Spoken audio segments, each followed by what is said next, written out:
Hello, ladies and gentlemen. My name is Jai, and welcome back to another video.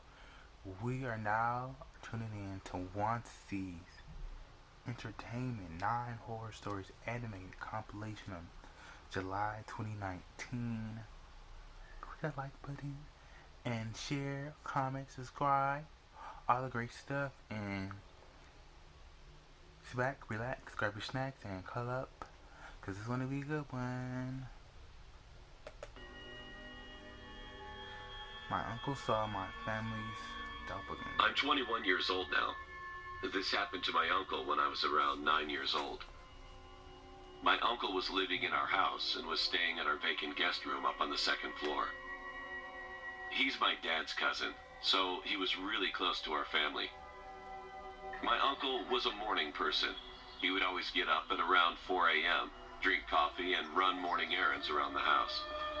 He also told us that he could see and feel ghosts because he has a third eye.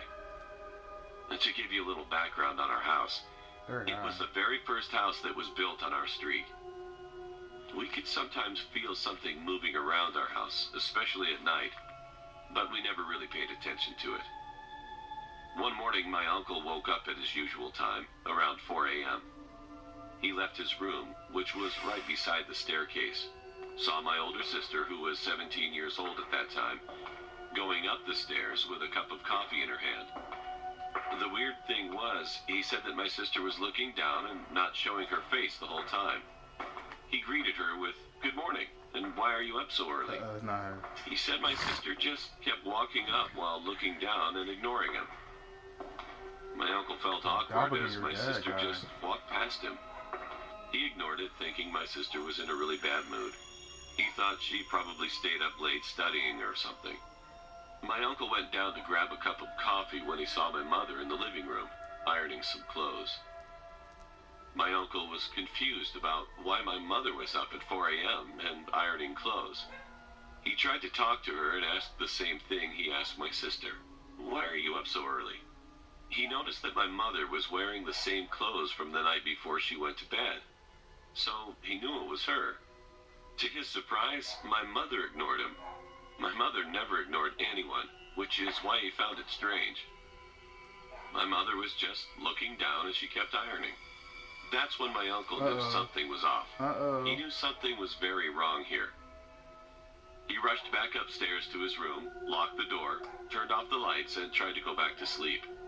He tried to forget about it and woke up again a few hours later. It was around 10 a.m. in the morning when he talked to my mother and my sister about what happened. They said they were asleep the whole night, and they don't recall waking up at 4 a.m. My uncle was so shocked about what he had just experienced. Someone was copying my mother and sister earlier that morning. I was so scared at that time. I became so paranoid that I might feel or see something odd in our house, but I tried not to think about it too much. The night after that situation, my uncle woke up at around 3 a.m. It could have been He felt something at the end of his bed, and he saw a woman with long hair sitting there. My uncle froze for a while. He didn't know what to do. He was trembling when he said, "Go away." My uncle hid under his blankets. After a few minutes, which felt like hours, he looked at the same spot where he saw the woman, and she was gone.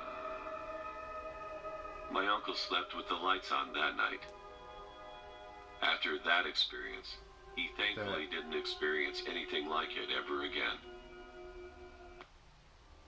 Scary true story about Bloody Mary. Ooh.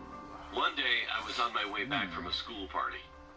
I was with my friends, but please keep in mind I was only 20 years old. We were drunk, so we really didn't know where our Uber driver was taking us.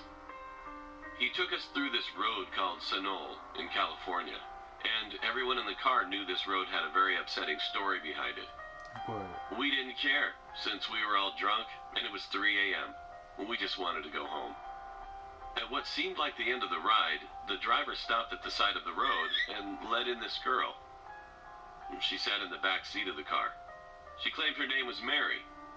All of our hearts dropped when we saw she had a dress on. Uh-oh. It was was a white dress. She also claimed that her husband dumped her on her wedding night.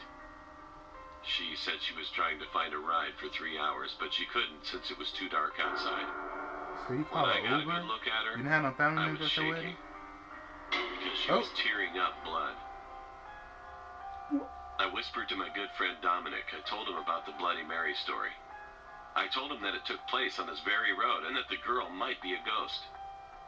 Wow. Right as I finished that sentence, she looked at me through the rearview mirror with her bright, white eyes and asked us if we were talking about her. My heart dropped once again. We asked the guy to pull over, but he insisted on dropping us off at our location. One of my female friends in the car started crying after Mary started reciting all of our names from the back of the car. We were scared because we didn't tell her our names. Now everyone in the car was crying except for me. It felt like we were driving forever, but it had only been 10 minutes. It got brighter out, and we realized that no one was in the back. It was a night spirit that was there, and it left because it was now morning. Wow. The next morning, I thought about what happened while I was taking a shower. When I looked in the mirror, I saw a scratch on my neck. Dang. I saw the demon, true horror story. When I was 8 years old, I used to live in my grandma's house in Ecuador. Many of the neighbors would talk to my parents about seeing weird stuff in the house, like shadows moving around the windows when we weren't home. The first thing that would come to our heads was that someone must have broken into the house. But nothing would ever be missing. Of course, they didn't think that there was someone breaking in. They were sure that our house was haunted. Everyone even refused to come inside for parties or any other special occasion. They told us to get a priest and to get rid of any bad spirits. We didn't take their warnings as something important because my parents don't believe in those kinds of things. You definitely got a Portuguese. Although I would hear someone going up the stairs at night, our stairs were really old, so they would make a loud sound when someone would step on them. However, when I checked, there was nothing. I would just run to my bed and cover my head with the sheets until I fell asleep. One night, someone started knocking on the door really hard and screaming. We got really scared as it was 12:30 a.m. and everyone was asleep by then in our neighborhood. It was extremely rare that someone would be up at that time.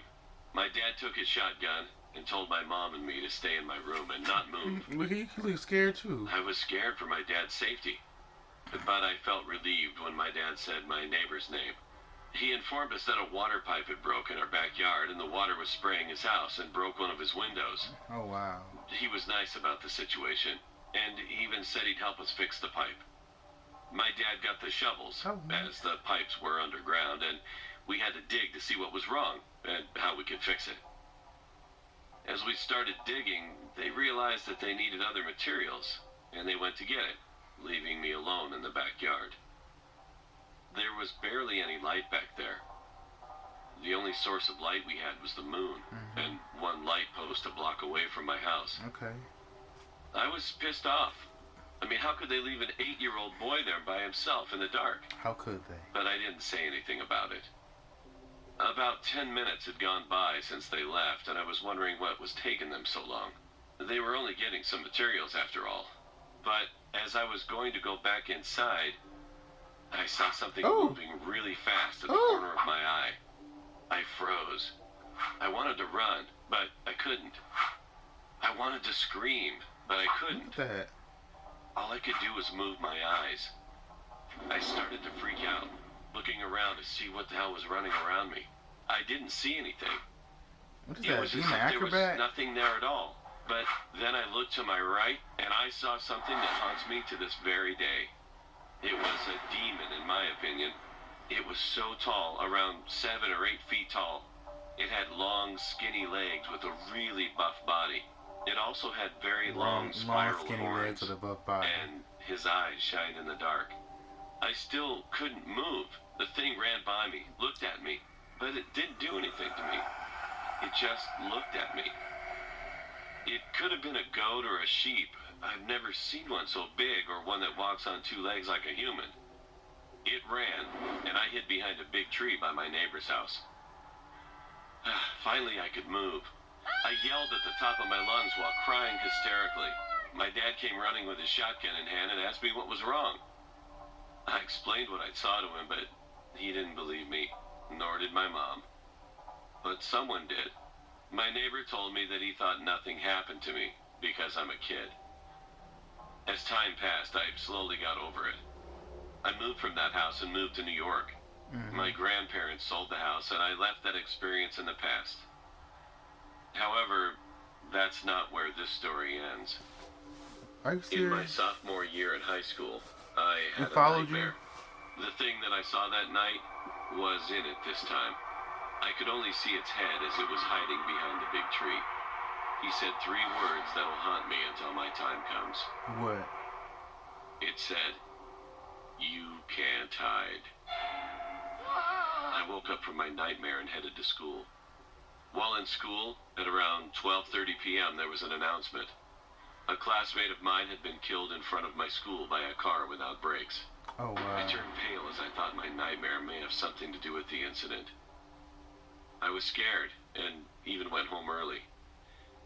I told my parents about it, but this time they took me to a priest and he said he'd give me something in 3 days. Every single day I had the same nightmare until my priest gave me a blessed cross, and I haven't had any nightmares about the thing anymore. However, every night I sleep with the covers over my head. Call me a coward or anything you want, but the thing still hasn't left my mind. Those 3 words haunt me till this day, making me wonder when I will forget or move on from the thing. Ooh! Almost got killed by a serial killer. Well, I say just get some sage, protect your energy. About 10 to 12 years move ago, all that I was a toxic. drug addict living in Cleveland, Ohio. I usually spent my days smoking, drinking, Drug addict. and I was usually Oh. up to no good. What? I would go with whoever had the drugs, basically. One day, my friend and I were talking with this guy, and he said he had some dope on him, and he invited us to his house. Good. It wasn't the first time I've seen him invite women over to his house to smoke and do other drugs. He seemed Creeping nice, in the but window? I didn't feel comfortable going with him, but I was. Then I saw another friend across the street, so I went over there to her. After that, I went home, and my friend went with him. The next day, his house was surrounded by police and news cameras. I didn't know why, but my friend ended up telling me that when they were in his house, this guy, Anthony, punched her in the back of her head and started to choke her. Then she woke up in a bed. She said next to the bed, she saw a woman's body with no head attached. But she decided not to scream because he was asleep right next to her. Girl, get your She ass ended up out. crawling and getting out of the house. Woo. Literally running out of the house, barely clothed. And ended up calling the police. Where did she go? Eventually, they found 11 bodies of 11 different women in and Oh around his my house. God. Who would have known that man was a serial killer? His name was Anthony Sowell. I'm so glad that my other friend caught my attention right before I was going to his house. Who knows? I could have been one of those bodies.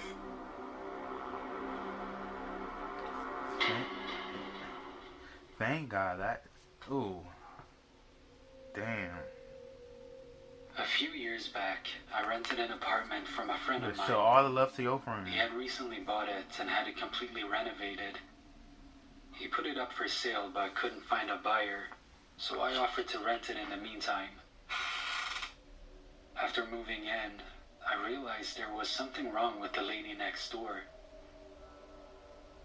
She was about 45, but looked much older. She would sit up all night listening to Christian radio shows and talking loudly to someone. It got to the point where I couldn't sleep, so I went over to her place and asked her to keep it down. She opened her door and I got a quick peek.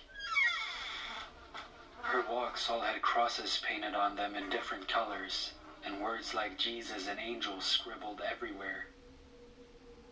The windows were painted black, letting in no light at all. It was damp, yellow-stained 50-year-old carpets, dog shit and cockroaches everywhere. Ugh. No dog, though.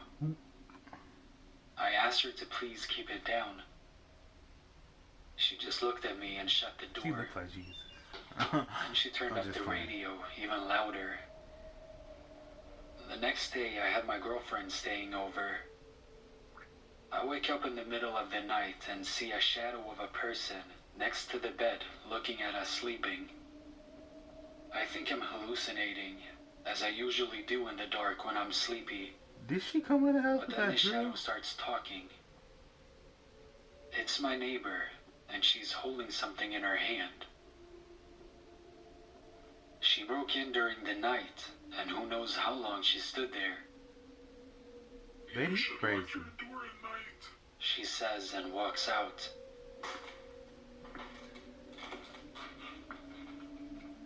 Sound like The next character morning, from Us. I hear someone making strange noises below my bedroom window.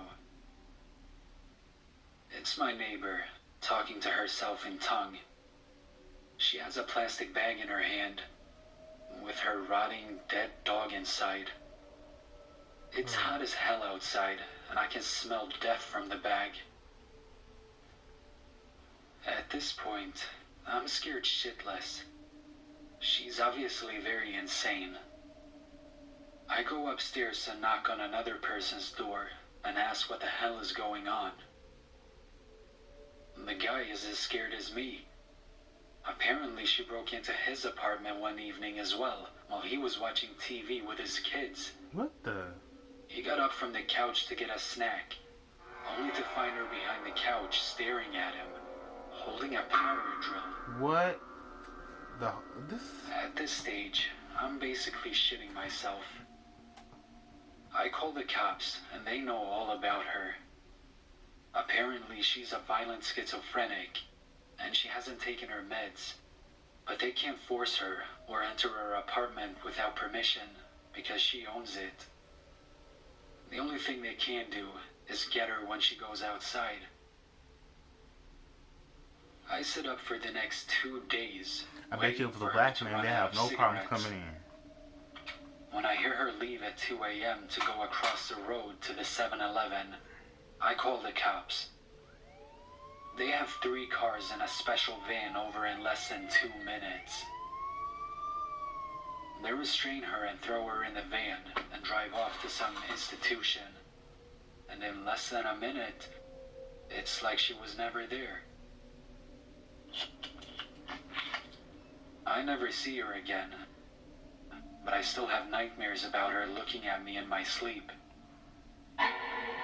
Man, that's crazy. If you're hearing like 2 sides of the story, why would you not question the lady? And you already know she has Of course, a my crazy mom hated the schizophrenic fact that I always problem. focused on And she's games still causing problems. and not so much on the important Breaking the stuff. entrance, putting in your house. She would always hide my phone I so don't that understand. I wouldn't be able to use it.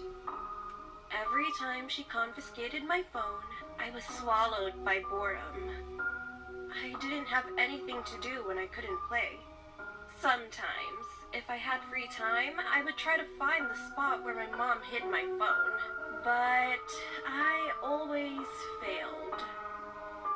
But the only thing I knew for sure was that she hid my phone in one specific room. A room with a lot of cabinets filled with stuff and junk, which made it really hard to find my phone. One day, when my mom hid my phone again, I suddenly came up with an idea. I asked myself why I hadn't thought of secretly recording her to see where she hid my phone, so that when she was finally done hiding it somewhere, I could go inside and watch the footage. Then, I could finally get my phone back for good. So, I finally got my phone back, mainly because I needed it for means of communication while in school. Once I got home, I purposely made my mother annoyed until she confiscated it from me. And that's exactly what she did. But before she confiscated it, I quickly put the camera inside the room when she didn't notice. I put the camera in the corner of the room so that I could see everything. I was really excited to know where her secret hiding place was. Finally, she came out of the room, which meant she finished hiding it. When she was finally gone, I went inside the room and grabbed my camera. I quickly played the video. At first, I looked at the duration of the video. It was 7 minutes long. It must have taken a lot of time for her to hide it. I started to skip until I could see my mom inside the room. I skipped for about 6 minutes, but she still wasn't shown on the screen. I was confused, but I told myself that maybe it happened in the first 3 minutes and I missed it. I went to the beginning of the footage again, but failed to find it. I was growing impatient. I played the whole video even though it was long. I finally reached the last few minutes of the video, where I went inside the room to get the camera, but my mother was still not shown. I was really confused. Why wasn't she in the ghost wanted to video? be shown. But ghost I know was what's up. clearly in the video when I came in to get the camera. I was getting pretty scared at that point. In person, I saw my mom enter and exit the room with my own 2 eyes. Maybe the camera failed to capture it, but that's impossible. My mom noticed that I was quieter than before. I was stressed and my eyebrows were furrowed. My mom asked me what was wrong. I got my And why is the camera mother and showed hiding her in the that room? Why footage. she can't just I hide in explained it to her her as room? well. She said that maybe the camera cut out the footage, but something was really wrong Oh, here. now she know your secret.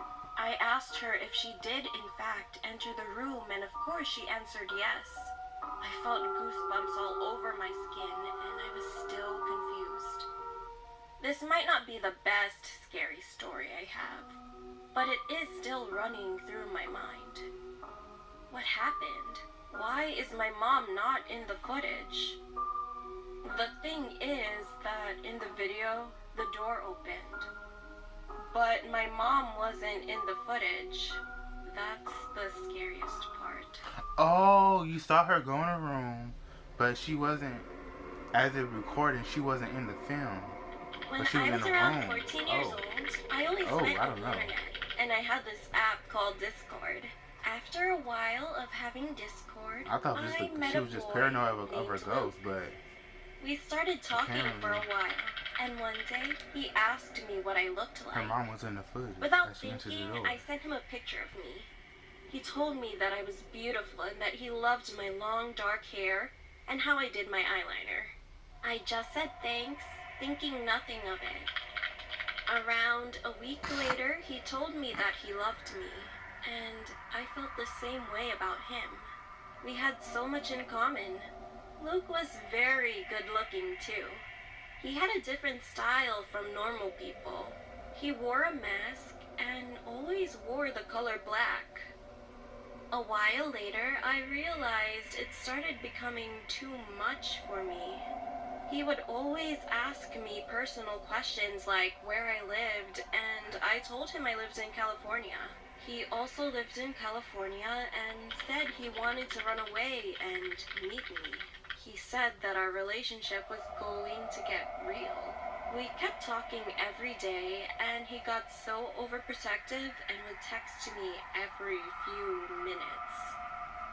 One day, I was home alone because my parents were on a trip to celebrate their 20th anniversary.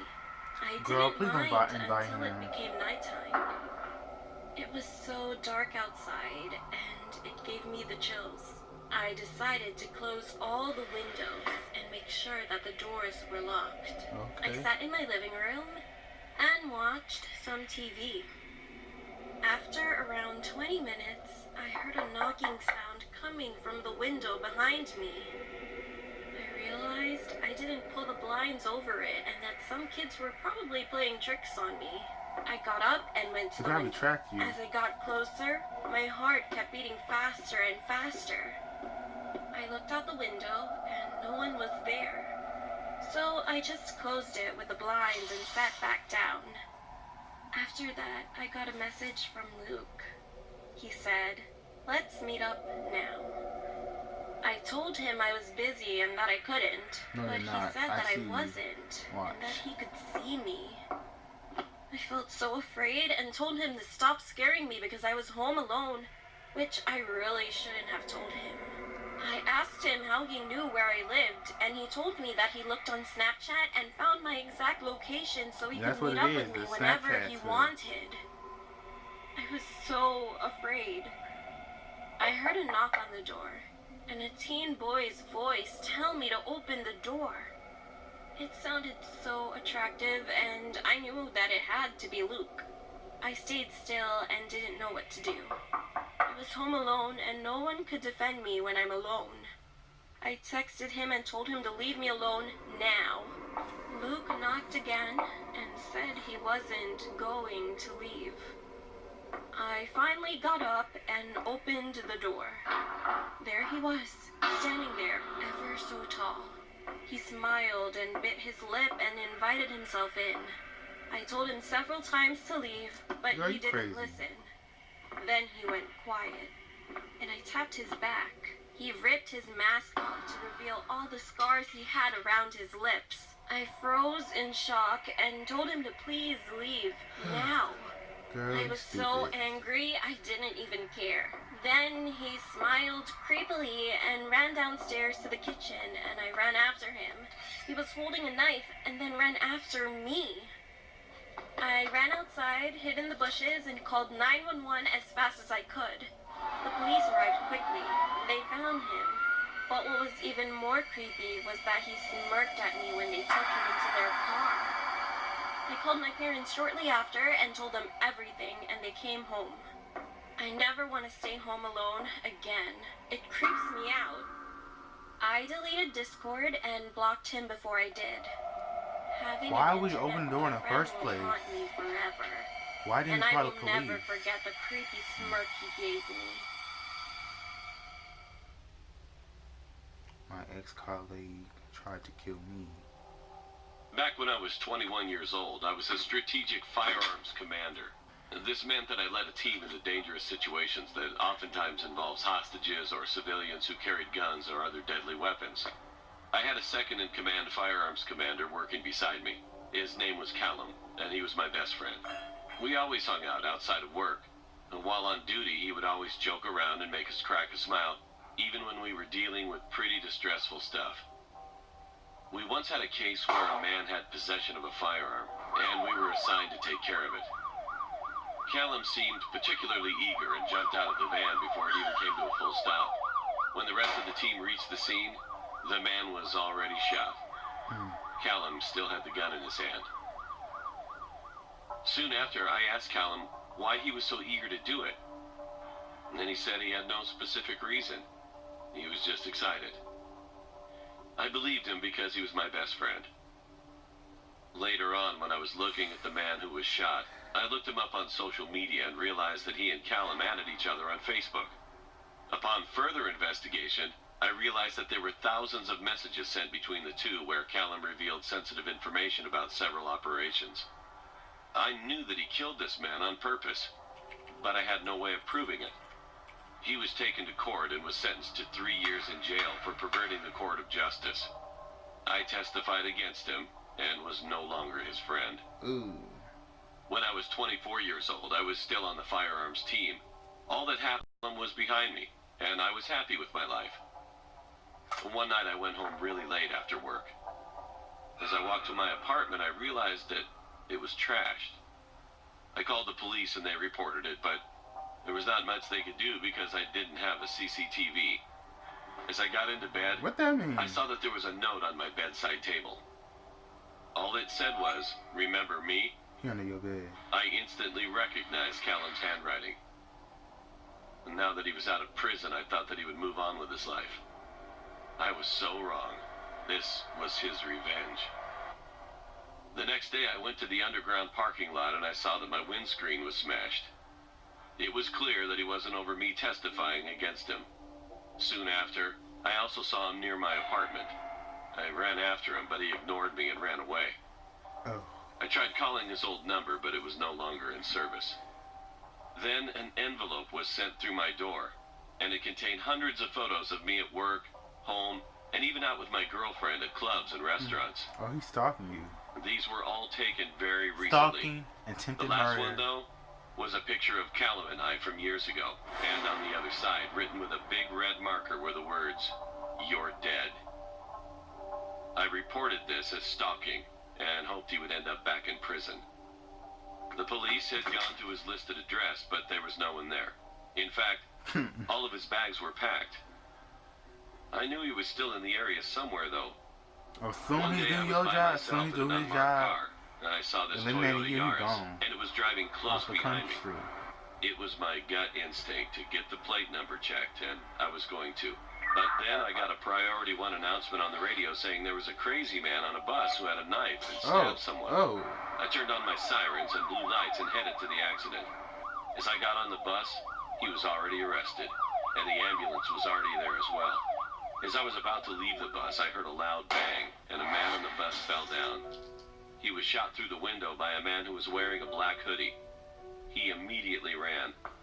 I ran out of the bus and went to the boot of my car. I got my MP5 SF out, which was a large rifle with sniper capabilities. I ran after the suspect and radioed in. They gave me an order of critical shot, which meant I could shoot to kill the suspect. He ran through the town center and went to the left. I was worried about public safety as he had a large rifle as well. I realized instead of running after him, I needed to get on a roof and shoot down. I went to this building that had views of the right and left. It took me 5 minutes, and I was worried that he would have run away by now. As Well, I how got do you know to you the get a roof, good distance? I turned my gun to the sniper level. I used the eyepiece to scan, Is and he I saw a running? man in a black hoodie running. I fired a shot, and he fell to the ground. Oh. By the time I got there, more armed policemen came to the area. I was shocked to see Callum. He was the one who followed me in the car behind me, and that shot in the bus was meant for me. Boy, But he psycho. missed. Callum was dead. I felt sad, but also relieved that this was all over. The man shot in the bus survived, and I was promoted for my diligent work. I'm still working in the force. That is a little bit sad, like, he been your best friend all these years, all this time. This That's happened to me crazy, in the killing 1970s. people. To be exact, it was November 23rd, 1971. I was 20 years old at the time and was really down on my luck. I was living in Portland, but I'm from Seattle, and I'll be going home very soon. I had lost my job and was about to be evicted from my apartment because I couldn't pay the rent. I will be flying back home to stay with my parents until I could find a new job or somehow get the money for my apartment, which would be very unlikely. I had one night left in my apartment before Folded in leaving. little pieces. I didn't feel like staying home, so Nice I decided and to go neat. for a walk and have a drink at a bar. On my way to the bar, I stopped at a convenience store and purchased a lottery ticket. I walked down the street and entered a nearby bar, where I ordered myself a beer. Not long after that, a man came inside and sat next to me ordering a drink. We got to talking about life and just general conversation when he mentioned he was going to a flight the next day to Seattle. I laughed and asked him, "Wait, flight 305? He laughed and said, "Yeah, that's the one." He asked me why I was heading there. Oh. I told him I had money troubles, and coincidentally, he said the same thing. Oh. He seemed like a nice guy. We talked for about another hour before he decided to call it a night. Unfortunately, I never caught his name. I was about to leave the bar myself shortly after that when I heard over the TV that the lottery numbers would be announced. I decided to stay and check if I had won. Why not? And would you believe it? I won $15,000.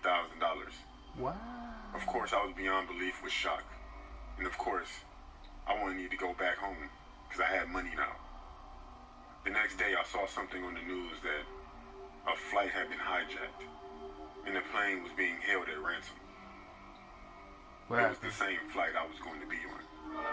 And I couldn't believe it, but the sketch of the guy they described who took the flight hostage was the exact same man I had been talking to in the bar. He used the name D.B. Cooper. If you didn't know, he threatened to explode the plane with a bomb unless he got $200,000, which he did, then jumped out of the plane with the money and parachute and was never seen again. I didn't know why, Man, but are you serious? I never said anything to anyone. Even if I could, it's not like I knew his real name. It was such a scary coincidence that the only thing that stopped me was the reason why I was in that predicament anyway. I needed money, and then I got some. It's strange how everything works out in life. Dang, you right about that. Look at God. Look at God. In and around it. Okay, so you guys, this one was pretty it was it was great actually, and it wasn't boring at all Shout out to Wansee. Yeah, you got schizophrenic. You have more of the dodge a bullet kind of stories because the serial killer, he meets the two, I don't want to call them junkies, the two ladies at the bar. All of a sudden, her friend called, yada yada. You have the fight, and he just won 15,000, 15,000, and he asked and he went the guy at the bar. He's gonna hijack it, 20,000. He'll basically all his money if he were to go to Seattle to visit his parents. Like, imagine that. And the guy I've never seen again. That's crazy. That's crazy. And the demon part, well, he's on stage and all that. So thank you guys for tuning in. And tell me what you guys think about this story, these stories. Oh, and the mother part, I just thought of it. I thought it was just the ghost, but as the story was going on, the mother wasn't in the film as it recording when, and she saw her mother enter when it was recorded. Her mother must be a vampire. So thank you guys for tuning in to this video. Like, comment, subscribe, all the great stuff. Until next time, guys. Peace.